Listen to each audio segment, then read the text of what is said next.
ከአልጋዋ ለመነሳት ጥቂት ደቂቃዎችን ብቻ ነበር የዘገየችው። አባቷ ግን ያለምንም ርኅራኄ በጭካኔ ደበደባት። ለ20 ዓመታት ያህል ሁልጊዜ እየደበደበ የንዴት መወጫው አድርጓት ኖረ። በመጨረሻ ግን አንድ ምሽት ይህ ሁሉ መከራ ከአቅሟ በላይ ሆነባት።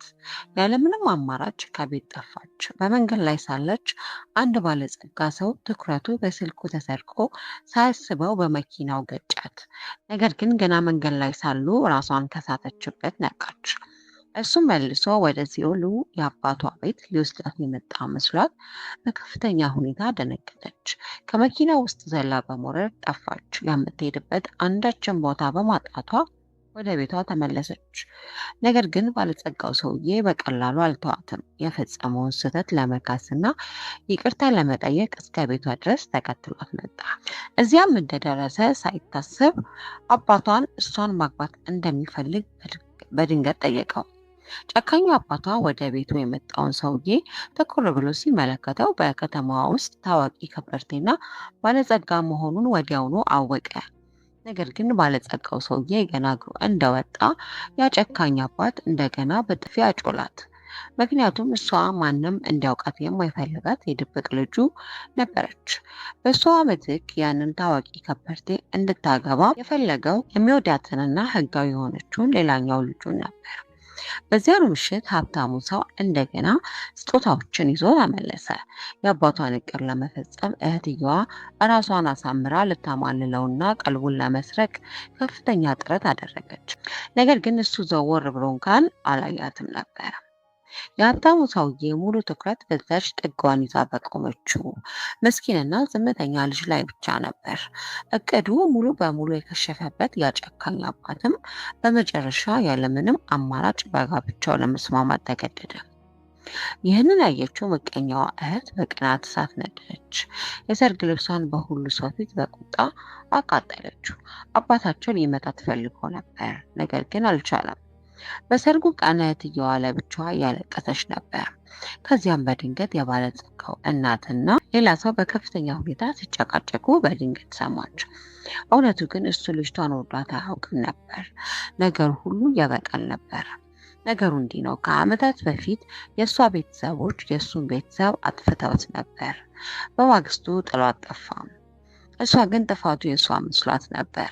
የጋብቻ ቀለበቷን ከጧቷ ላይ አውልቃ ጣለችው።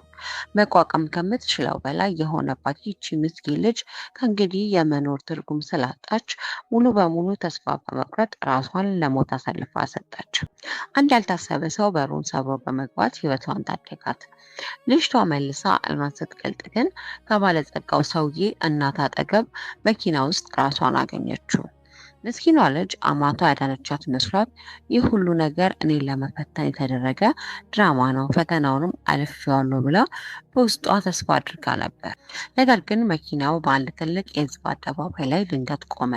ያለምንም ርኅራኄ ከመኪና ውስጥ ወደ ውጭ ተጎትታ ተጣለች። በዚያ በተሰበሰበው ስፍር ቁጥር በሌለው ሕዝብ ፊት ሰውነቷ በጭቃና በቆሻሻ ተለውሶ ክብሯ ተገፎ ልቧም ተሰባብሮ በከፍተኛ ሁኔታ እንድትዋረድ ተደረገች።